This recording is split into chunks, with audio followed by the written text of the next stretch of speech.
কেমন হবে যদি আপনার সামনে ঘুরে বেড়ায় একদল রোবট কুকুর আর তাদের ঘাড়ে বসানো থাকে ইলন মাস্ক কিংবা মার্ক জাকারবার্গের মতো রথী মহারথীদের মাথা। শুনতে অদ্ভুত লাগলেও জার্মানির বার্লিন শহরের এক আর্ট গ্যালারিতে এমনই এক কাণ্ড ঘটেছে। শুধু ঘুরে বেড়ানোই নয়, এই কুকুরগুলো রীতিমতো ডিজিটাল মলত্যাগও করছে। এই অদ্ভুত যান্ত্রিক প্রদর্শনী দেখতে গ্যালারিতে দর্শকের ভিড় উপচে পড়ছে। সেখানে দেখা মিলছে একদল রোবট কুকুরের, যাদের ঘাড়ে বসানো বিশ্বখ্যাত টেক মোগলদের মাথা।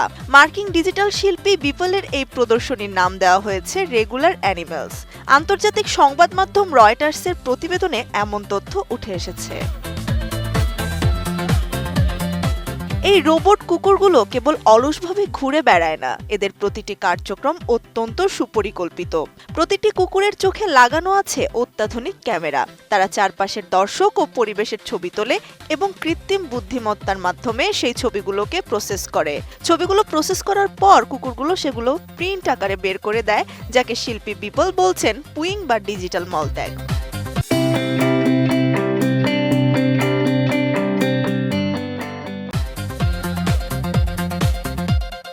মার্কিন শিল্পীর মতে, টেক মোগলদের মস্তিষ্ক দিয়ে পৃথিবীটা দেখার পর যা অবশিষ্ট থাকে তা স্রেফ অর্থহীন কিছু ডিজিটাল বর্জ্য।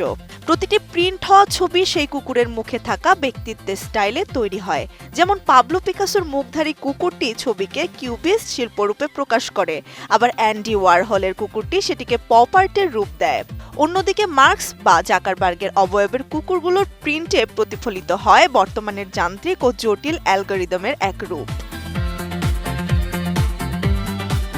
এই প্রদর্শনীর মাধ্যমে বর্তমান বিশ্বের অন্যতম দামি শিল্পী পিবল এক গুরুতর প্রশ্ন তুলেছেন।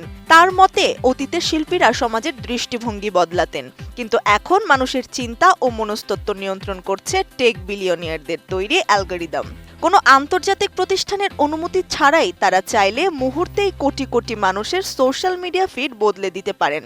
অর্থাৎ আমরা দুনিয়াকে কিভাবে দেখব তা এখন প্রযুক্তি প্রতিষ্ঠানের মর্জির উপর নির্ভরশীল। দর্শকদের জন্য এই প্রদর্শনীতে রয়েছে আরও এক ধাপ চতুর রসিকতা। রোবট কুকুরদের ছবির সাথে একটি মজার সনদ জুড়ে দেওয়া হচ্ছে, যেখানে লেখা থাকে শতভাগ অর্গানিক জিএমও মুক্ত কুকুরের বিষ্ঠা। এছাড়া এই প্রিন্টগুলোর সাথে থাকা কিউআর কোড ব্যবহার করে দর্শকরা বিনামূল্যে এনএফটি সংগ্রহ করতে পারছেন, যা ভবিষ্যতে ডিজিটাল মুদ্রায় রূপান্তর করাও সম্ভব। প্রদর্শনীর কিউরেটর মনে করেন, কৃত্রিম বুদ্ধিমত্তা আজ আমাদের জীবনকে সবচেয়ে বেশি প্রভাবিত করছে, আর এই পরিবর্তন নিয়ে ভাবার সুযোগ করে দেওয়াই তাদের মূল উদ্দেশ্য। বিপলের এই কাজ দেখিয়ে দিচ্ছে, আধুনিক পৃথিবীতে আমাদের আবেগ আর ভাবনাগুলো হয়তো বড় বড় টেক জায়ান্টদের অ্যালগরিদমের কাছে স্রেফ কিছু তথ্য ছাড়া আর কিছুই নয়।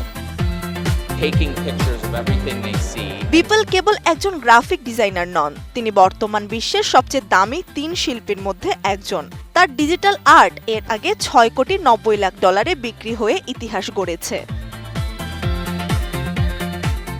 ত্রিবেণী তনু, ATN নিউজ।